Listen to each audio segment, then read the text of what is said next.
Bonjour à tous et à toutes. Je vous propose de reprendre le colloque. Je vous souhaite donc la bienvenue à cette deuxième journée du colloque sur les idiots, sur les personnages liminaires. Nous allons suivre l'horaire qui est prévu en le modifiant cependant très légèrement. Comme hier, nous allons tenir les périodes de discussion après chacune des communications plutôt que de faire un bloc. Comme ça, j'imagine qu'on pourra parler de chacune des propositions un peu plus précisément, un peu plus longuement. Alors, ce matin, la première communication que nous allons entendre est celle de Serge Cardinal, qui est professeur agrégé au département d'Histoire de l'art et d'études cinématographiques de l'Université de Montréal. Ses recherches portent sur les rapports du cinéma aux autres arts visuels et sonores, sur la philosophie du cinéma, sur l'acteur de cinéma et sur toutes les formes de la création sonore. Il vient de publier Deleuze au cinéma, une introduction à l'empirisme supérieur de l'image-temps aux presses de l'Université Laval, ainsi qu'un article intitulé L'écoute partagée dans la revue Théâtre public. Sa communication ce matin s'intitule, je crois que c'est toujours bon, oui, l'espace problématique de l'idiot. Merci. Oui, ma communication s'appelle toujours l'espace problématique de l'idiot. Cependant, je serai loin ce matin de remplir le mandat que je m'étais donné, loin de remplir le contrat que j'avais passé avec vous, c'est-à-dire que le résumé ou la proposition de communication que j'ai déposée m'est apparu au cours des dernières semaines tout à fait disproportionné, impossible, peut-être même que jamais je pourrais même écrire jusqu'au bout ce que comprend implicitement cette proposition. Donc, je me contenterai ce matin de tourner autour de son titre. Ça sera largement suffisant. Donc, l'espace problématique, ça tient toujours. On va essayer ensemble de l'explorer. On va essayer de l'explorer à partir de deux questions. Donc, deux questions qui sont plus ou moins à l'origine de mon intervention de ce matin, auxquelles je vais essayer donc de donner quelques réponses qui seront nécessairement lacunaires, dispersées, mais je compte sur vous pour me ramasser, donner une cohérence à ce que je dis. C'est beaucoup demandé. Et nous aider à continuer tous ensemble. Donc, première question, ce serait la suivante. Qu'est-ce que le prince Mychkine peut encore m'apprendre aujourd'hui? Non, c'est pas vrai, il faut que je recommence tout. C'était l'essentiel. Donc, première question, qu'est-ce que le prince Mychkine peut encore aujourd'hui m'apprendre de l'idiot? Je dis apprendre encore aujourd'hui de l'idiot parce que, évidemment, le prince Mychkine a été l'objet de moult études ayant servi à définir ou le personnage ou la figure de l'idiot. Et donc, on ne voit pas ce qu'on ajouterait encore aujourd'hui à ces nombreuses études.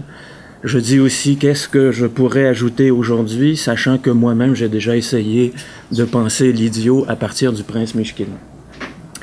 Ou plutôt tournant ma question ainsi, qu'est-ce que le prince Mychkine peut m'apprendre encore aujourd'hui de l'idiot? Ça présuppose que on ne peut pas confondre le prince Mychkine et l'idiot. Que peut-être pas comme Bouvard et Pécuchet. Dans ce roman, il y a au moins deux instances. Il y a peut-être un personnage qui s'appelle le prince Mychkine, et il y a peut-être quelque chose comme une figure qui s'appellerait l'idiot, et tout le roman serait la mise en scène, la mise en écriture de leurs multiples rencontres. Si j'essaie un peu d'explorer ce présupposé, ça donnerait à peu près ceci. Il faudrait pas que je confonde le fait que notre ami le prince Mychkine ait quelquefois des gestes déplacés, ne trouve pas toujours la parole adéquate, la relation juste avec les autres.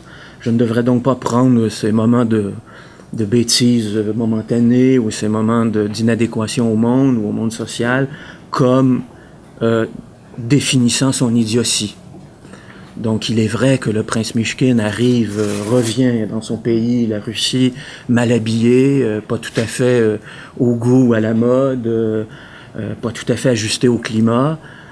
Il est vrai que quelquefois il parle trop, quelquefois il ne parle pas assez, quelquefois il s'emporte, étend les bras subitement et casse un précieux vase de Chine, et ainsi de suite. Mais tout ça, ça ne définit pas son idiotie, à mon avis. Il me semble que le roman fait toute la différence entre tous ces moments tous ces bégaiements du prince Myshkin, ces faux pas, ces paroles mal dites, mal vues, mal prononcées.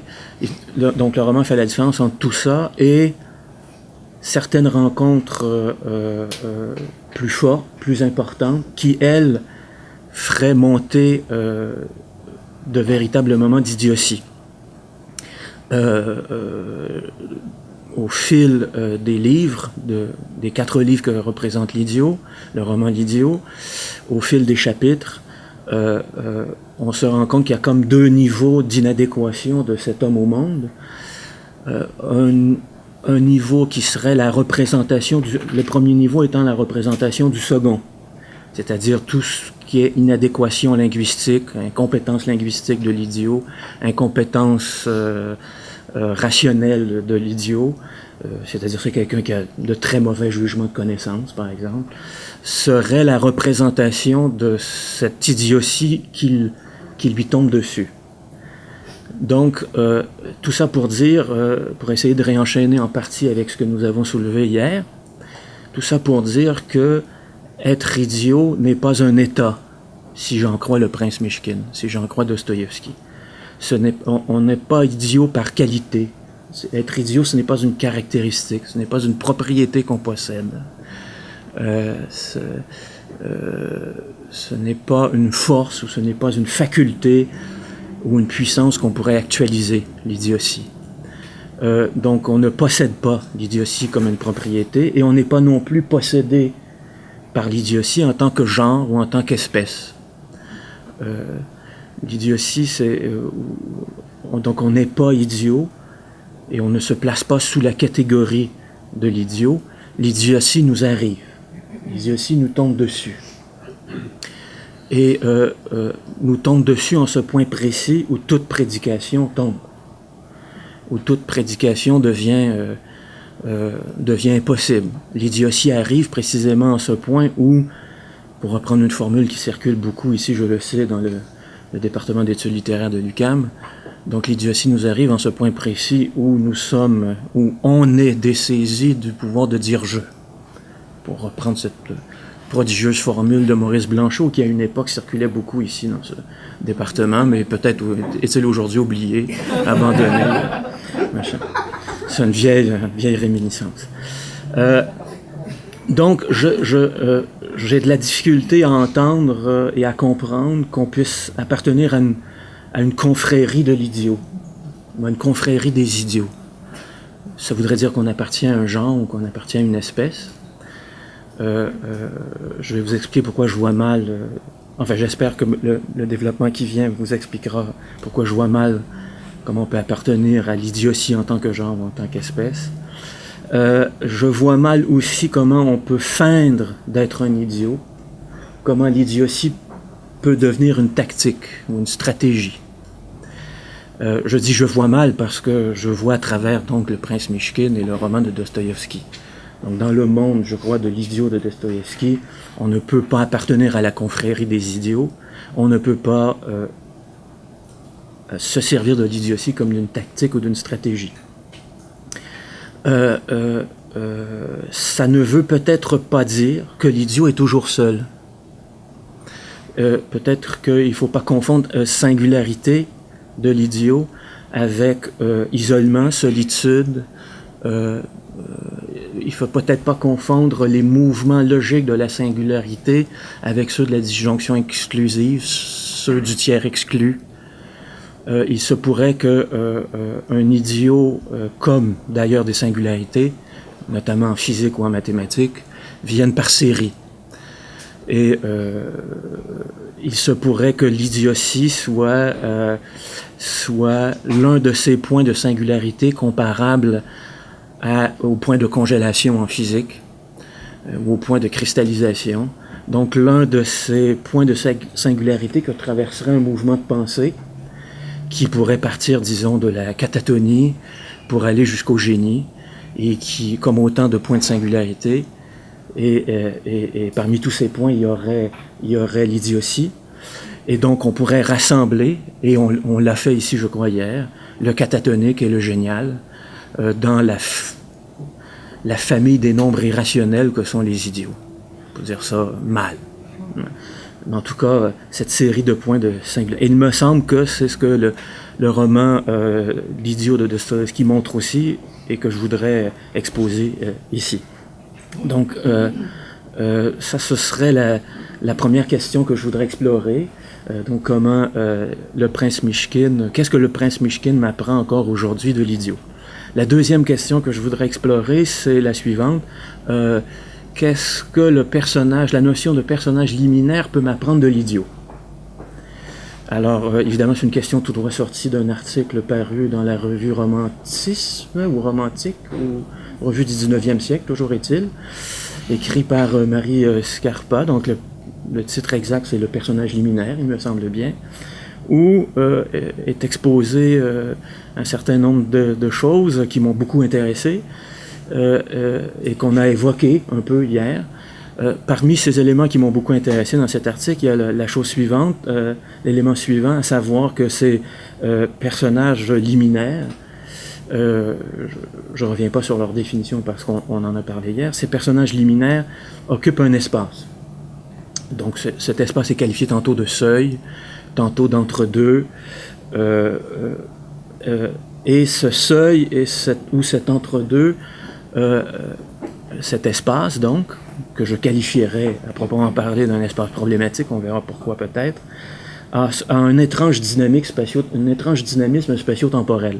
Si j'ai bien compris l'article, encore une fois, je suis loin d'être certain, donc je pense que c'est la première fois que je le dis, que je suis loin d'être certain de l'avoir compris, mais ça vaudra pour toutes les fois où je vais en parler.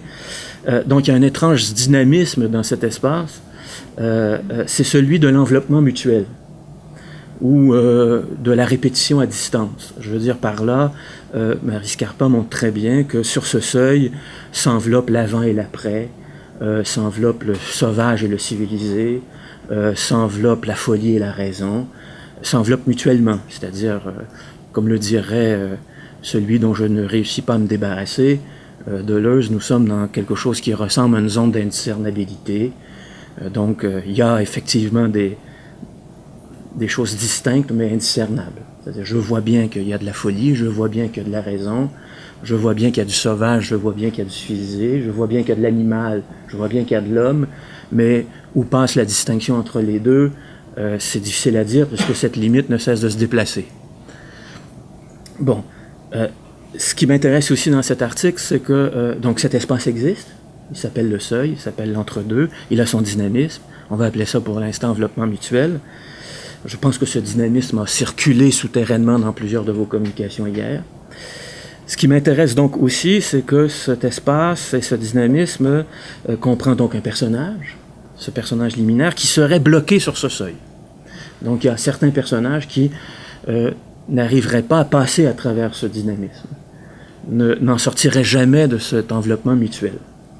Et Marie Scarpa dit qu'ils sont bloqués, qu'ils n'ont en quelque sorte pas la force de franchir cet état, pour le dire en termes morphologiques, cet état embryonnaire.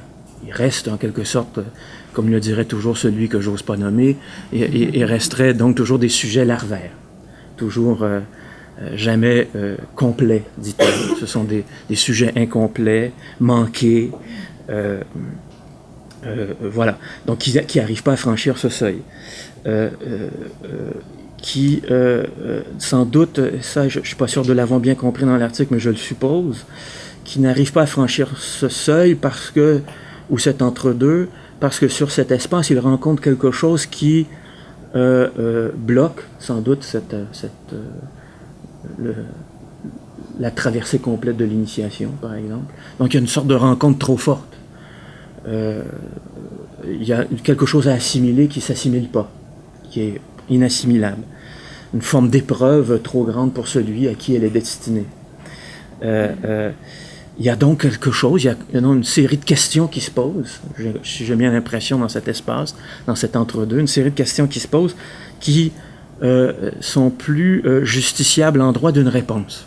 C'est-à-dire, je crois comprendre que ces personnages sont bloqués pas parce que dans les faits, ils ne réussiraient pas à répondre, parce qu'il leur manquerait le savoir, parce qu'il leur manquerait la force physique, parce qu'il leur manquerait un peu de temps.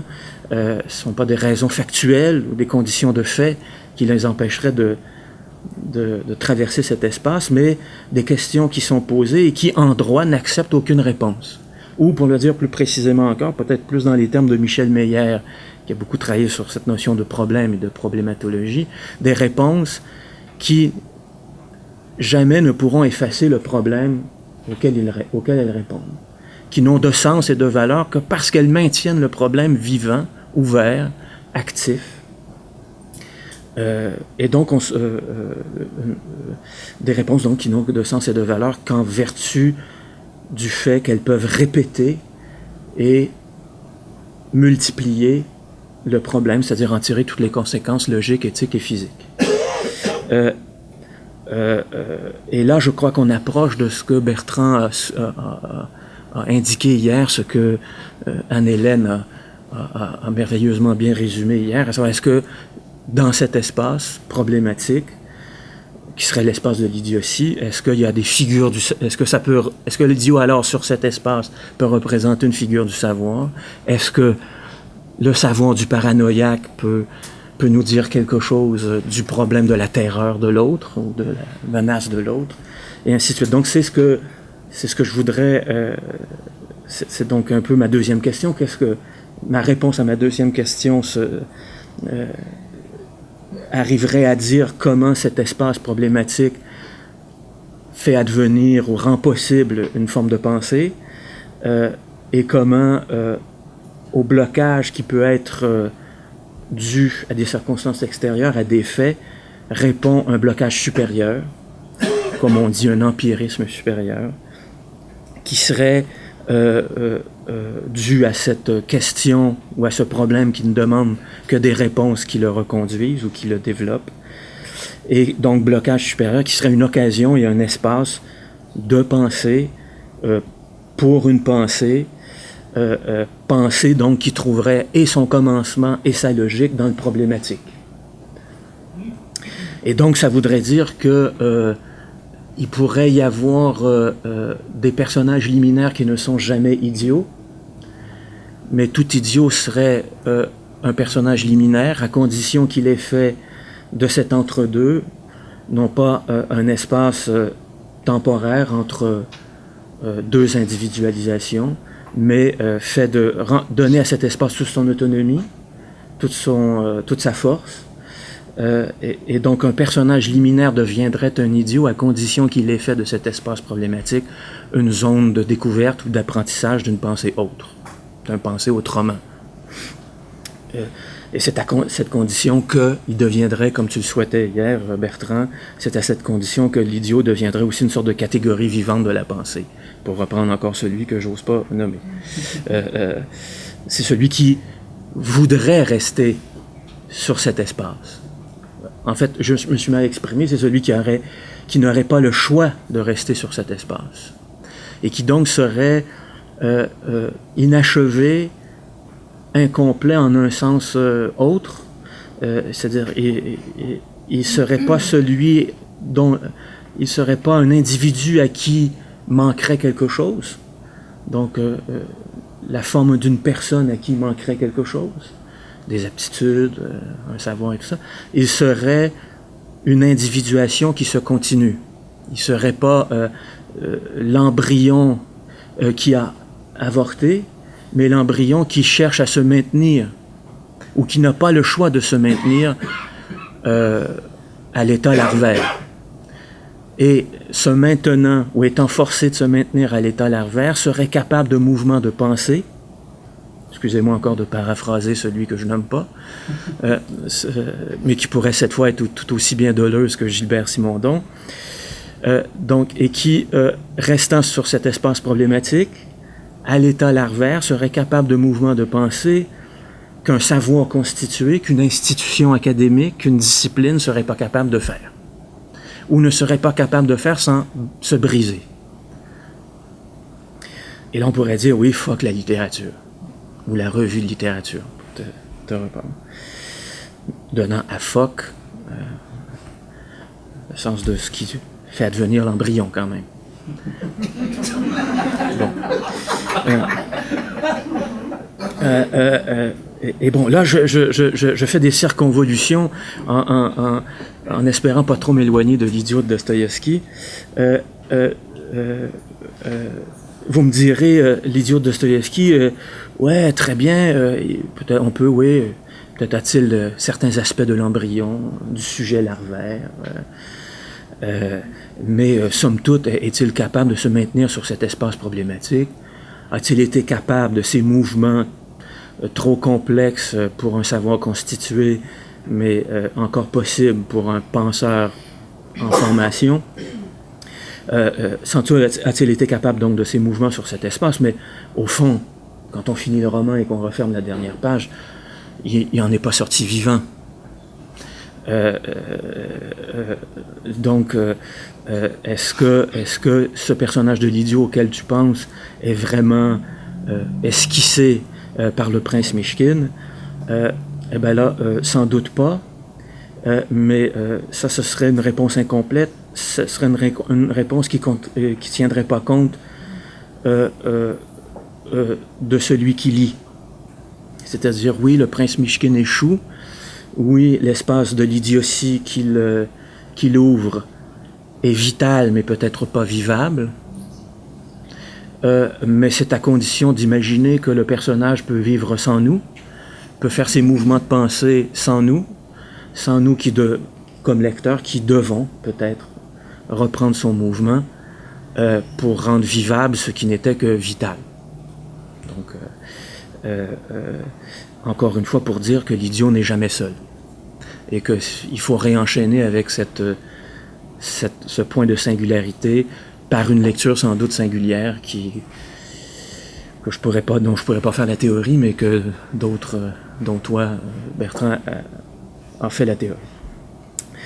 Donc, j'en viens, en donnant l'impression de quitter l'idiot, j'en viens à certains aspects qui devraient permettre de répondre à mes deux questions. Donc, qu'est-ce que l'idiot de Dostoïevski, ou plutôt que le prince Mychkine de Dostoïevski m'apprend de l'idiot, et qu'est-ce que le personnage liminaire m'apprend aussi de l'idiot? Et j'essaie de répondre à ces deux questions en songeant à tout ce que vous avez... pas à tout, mais à quelques-unes de vos interventions d'hier. Alors, j'essaie de reprendre cette idée qui m'a beaucoup intrigué, à savoir que l'idiot était donc une figure du savoir, et qu'il était une figure du savoir à ce point précis où le savoir était en crise. Et là, on s'est demandé, voilà, donc une figure du savoir, peut-être plutôt une figure de la pensée, advient à un moment précis d'une mise en crise du savoir. Et là, on s'est demandé, mais qu'est-ce qui met en crise ce savoir exactement? Est-ce que ça peut être des accidents du cerveau? On s'est demandé si il n'y avait pas à faire une distinction entre des postures de l'idiot et un état ou une substance idiote. L'idiot, un être substantiellement idiot. Et là, il faudrait se demander avec le prince Mychkine, est-ce que d'être malade, épileptique, plutôt fatigué, plutôt usé, suffit à le rendre idiot? Est-ce que quel rôle jouerait donc la maladie du prince Mychkine dans le fait qu'il est idiot, en fait, ou qu'il a à le devenir? C'est un peu ce que j'essayais de dire en introduction. Si on peut pas être idiot, si on n'a pas la propriété d'être idiot, et si on n'est pas idiot parce qu'on appartient à un genre, c'est dire que l'idiotie nous advient, c'est dire qu'il y a peut-être des conditions de possibilité qui rendent possible que l'idiotie nous arrive, nous tombe dessus, et peut-être que la maladie est l'une de ces conditions de possibilité. Je ne suis pas trop sûr d'avoir une réponse aujourd'hui. est-ce qu'il se pourrait que la maladie, l'épilepsie en l'occurrence du prince Mishkin, soit une sorte de condition nécessaire mais pas suffisante à l'idiotie? Est-ce que il faut, pour reprendre encore les termes de celui que finalement je cite beaucoup, est-ce qu'il faut une sorte de rupture du schème sensorimoteur, pour faire bref, pour qu'advienne l'idiotie? Est-ce qu'il faut que mon corps soit incapable de certaines choses, incapable d'endurer certaines autres choses, incapable d'agir, incapable d'éprouver, de soutenir l'intolérable, par exemple, pour que l'idiotie arrive? Donc, est-ce qu'il faut être en partie malade pour être idiot? Ce serait la question que nous pose le prince, mais il nous donne déjà, je crois, une réponse. Ou plutôt Dostoïevski nous donne en partie déjà une réponse par la comparaison qu'il donne dans le roman entre deux grands malades. Donc il y a le prince Mishkin, évidemment, qui est malade, épileptique, et puis il y a Hippolyte, évidemment. Et donc on pourrait dire, oui, la maladie comme condition nécessaire, mais insuffisante à l'idiotie, parce que Hippolyte nous montre bien que, la comparaison de l'idiot et d'Hippolyte nous le montre bien, la maladie pourrait servir de condition à l'idiotie à condition de la vouloir. Hippolyte est celui qui refuse sa maladie, et celui qui en est profondément blessé. Il ne pourra pas être ce grand homme d'action qu'il voulait être, il ne pourra pas participer au renouveau de son peuple, il ne pourra pas être ce grand homme que la Russie attendait, et en voudra à la Russie, au monde et à lui-même d'avoir été malade, c'est-à-dire d'avoir vu, encore une fois, une question ou un problème qui demande des réponses qui le maintiennent vivant, ce problème. Donc il a vu l'injustice de l'existence. Il est tout à fait injuste que cette maladie lui arrive là, à ce moment. Il a vu le grand problème du sens de l'existence. Mais ce problème qui provoque, ce problème que sa maladie lui permet de voir, donc il serait là à la même hauteur que l'idiot, sa maladie lui permet de voir un problème qui est une crise du savoir, une crise de l'action et nous ouvrirait vers une pensée autre. Ce problème qu'il voit, par sa maladie, il le voit comme une injustice qu'il va faire payer à tout le monde et ne voudra pas sa maladie. Il va la refuser. Bon, là, vous m'entendez un peu en termes nietzschéens. Alors, vouloir même la maladie. C'est-à-dire, l'idiot veut même la maladie. C'est-à-dire, il veut ce qui, dans la maladie, lui permet de penser, plutôt que de refuser cette maladie qui l'empêche d'agir ou de connaître, contrairement à Hippolyte. Donc on pourrait dire la maladie est condition de l'idiotie à condition de la vouloir, ou de vouloir dans la maladie ce qui est sa force active et ce qui en fait un point de vue affirmatif. Ça voudrait dire, oui, comme personnage liminaire, je suis bloqué, mais je veux ces blocages comme autant de forces actives de la pensée. Oui, je suis dans un entre-deux, mais je veux cet entre-deux comme point de vue affirmatif sur le monde. Et alors là, même de la maladie, va sortir une pensée active et affirmative. Est-ce que j'ai déjà passé mon temps, moi? Vous approchez. Ah, j'approche, je n'ai même pas dit le quart de ce que je voulais dire, mais c'est pas très grave. Donc, on s'est dit, l'idiot serait une figure du savoir à partir du moment où ce savoir est en crise. On s'est demandé si cette crise pouvait avoir un fondement génétique, biologique, substantiel. Le prince Mishkin répondrait oui à ces conditions que je viens de d'énoncer, et qui explique entre autres pourquoi Nietzsche est grand lecteur de Dostoïevski, sans doute. Mais là, vous me direz, c'est toi qui inverses l'histoire, ça fait ton affaire. Bon. Ensuite, donc, où est-ce que je m'en vais avec tout ça, moi? Je continue et puis on arrêtera, puis ça suffira comme ça. Je ne serai peut-être pas allé jusqu'au bout et c'est pas plus grave. Donc on a dit savoir en crise, savoir linguistique, entre autres, en crise, quelqu'un n'arrive plus à faire la différence entre le sens propre et le sens figuré d'un mot. Savoir comportemental en crise. L'idiot ne sait plus agir dans le monde. Savoir académique, savoir institutionnel, savoir disciplinaire mis en crise.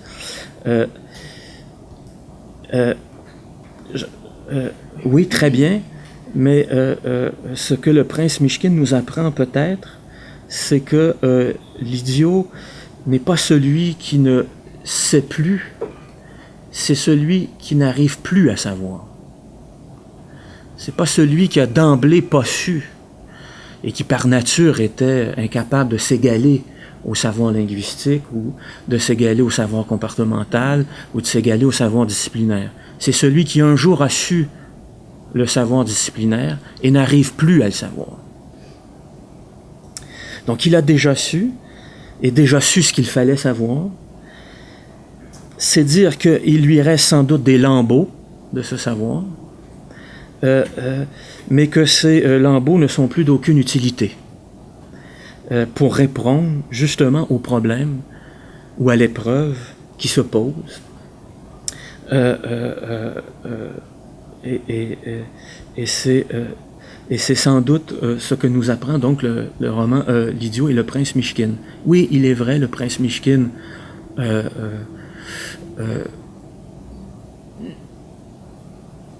a déjà su sans doute ce qu'était la raison et la folie, l'a sans doute même appris dans son séjour en Suisse, donc auprès du médecin qui devait le guérir et qui a dû faire la part des choses entre ce qui était la raison et la folie. Donc il a déjà su, mais devant le visage de Nastasia, devant la folie qui apparaîtrait de manière symptomatique dans quelques traits intensifs de ce visage, il n'arrive plus à savoir cette folie ou cette raison. Donc, le prince Mishkin ajoute donc une petite nuance à ce qu'on a développé hier. Donc, si l'idiot est une figure du savoir, il est la figure d'un savoir qu'il a déjà connu, qu'il a déjà possédé, qui ne reste pour lui qu'en lambeaux, inefficace devant le problème qui demande une réponse qui va le maintenir vivant, ce problème. Ensuite, on a dit, c'est non seulement l'idiot, si c'est une figure du savoir, c'est que non seulement le savoir est en crise, mais c'est même les jugements de connaissance qui sont en crise. Alors je suis désolé de revenir là-dessus, c'est non seulement Fock, la revue de littérature, c'est Fock, la méthodologie. Donc c'est pas que le savoir, mais c'est aussi un savoir-faire qui s'effondre avec l'idiot. Et ça, c'est la deuxième chose qu'on a dit. Je crois, là, je vais trop vite parce que je dois m'interrompre ici, mais c'est ce que je crois que montre aussi le prince Mishkin, notamment dans ses réponses à quelques justifications qu'on lui demande. Mais pourquoi n'as-tu choisi ni Aglaya ni Nastasia? Mais parce que je devais choisir les deux. Alors là, il échappe à à la table des catégories autant d'Aristote que de Kant. Et parce que tout à coup, c'est non seulement le savoir qui lui permettrait de distinguer la folie et la raison, le mariage du harem, mais c'est aussi le jugement de connaissance qui ont sauté. Et voilà, je pense que ça fait 30 minutes. Hein? Oui, je m'arrête là. Enfin bref, au fil de la journée qui reste, je reviendrai sans doute à travers quelques questions pour continuer. Et donc, vous voyez un peu l'espace problématique qui lève à cause de ça. Merci beaucoup. Merci.